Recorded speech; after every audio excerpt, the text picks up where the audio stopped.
It's the time for the cheap tablet from our friends from China. It's the package from China time.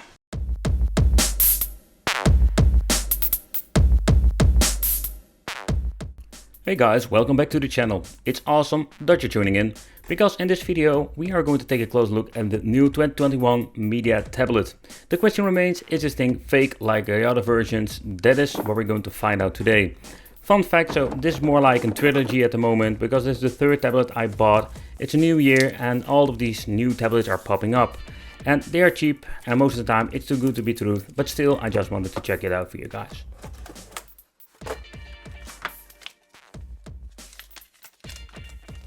To begin with, we're going to get the famous toilet paper manual from our friends from China in black and white, so not even the deluxe edition. It's basically an explanation about the tablet, how you need to set it up. Okay, so here we're having the power supply. It's the European version. We're having an adapter from micro USB to a normal USB if you want to use a controller. And here we're having the normal cable USB to micro USB. So that's it. A special for the video is going to be Plastic Fantastic.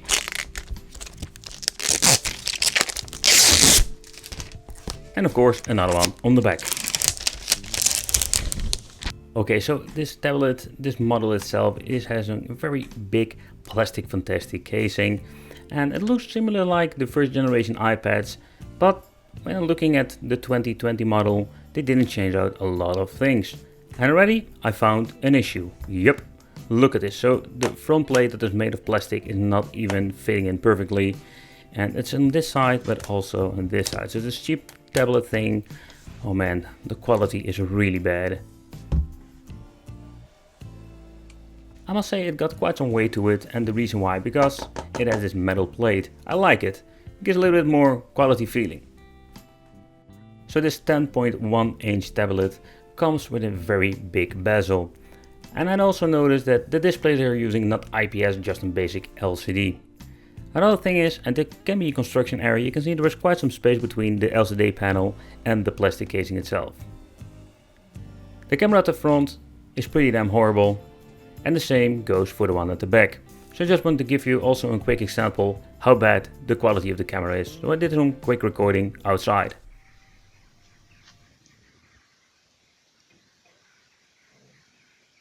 I'll also give you a quick demonstration about the microphone, and I can tell you this one is also very horrible. Don't even think about recording with this thing, because the audio and the video quality is very poorly.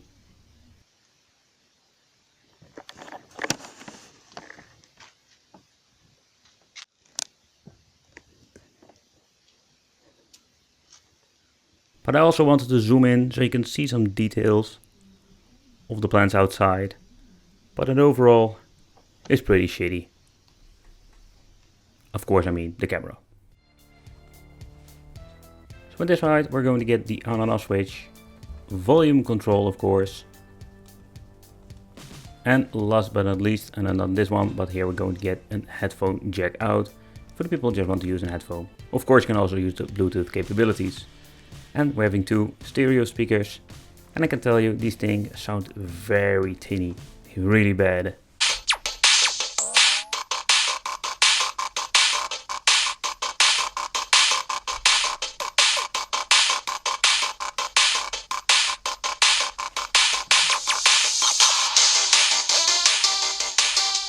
Okay, so I needed a screwdriver to remove this plastic plate, but here we can find two slots for a SIM card. Take consideration if you even want to buy a tablet like this to make a phone call, not every SIM card is basically supported, and of course we can add a CF card. Okay, so I'll give you a quick demonstration. Let's put it back in, and this is just a freaking nightmare. Oh boy, but yeah. Okay, so the question remains, is this thing fake? First of all, let's boot up CPU-Z. This is one of the two programs, and you can see that CPU-Z will show a lot of different options, like the Android system number 9. I would say, hey, it's okay. But I already know that it's not okay, because sometimes even CPU-Z will not notice the fake software. So let's go back.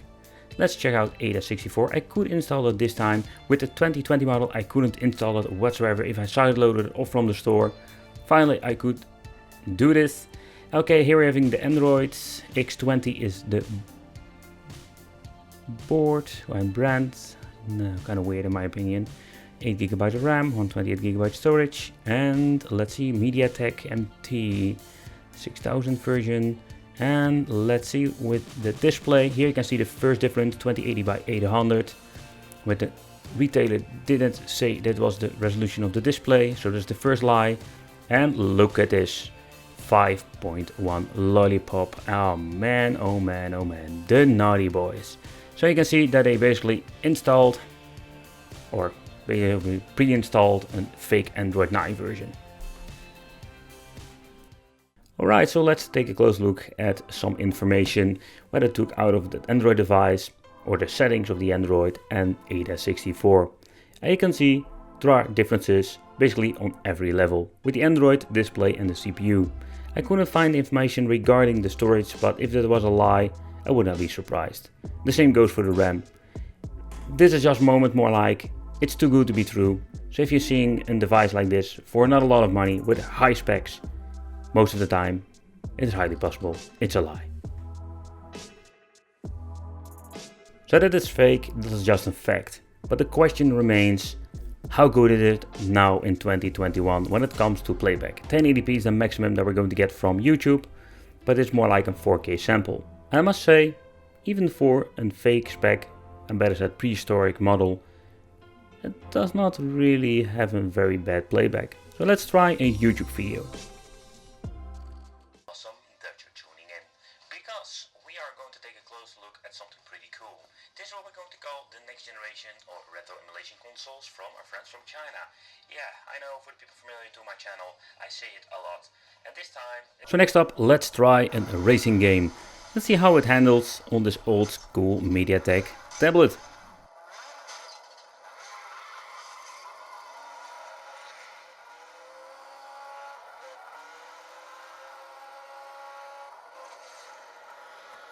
But I have seen my share of shitty products, especially when it comes to these Android boxes and other stuff.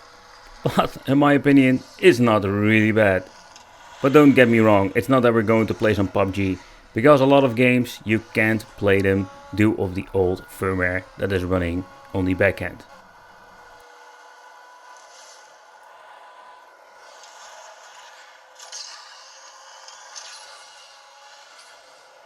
So let's take a close look how good is the response. This is a great game to test it.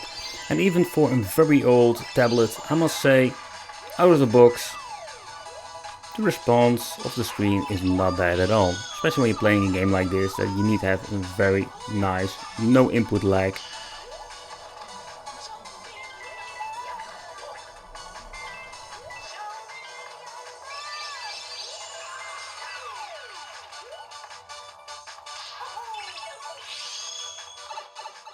So this is the end of the review. We're maybe going to call this the trilogy of the fake tablets from China, because this is the third time that I bought one. Completely different specs, but in the end it's still fake. And I just wanted to check it out for you guys if they're still selling this kind of tablets.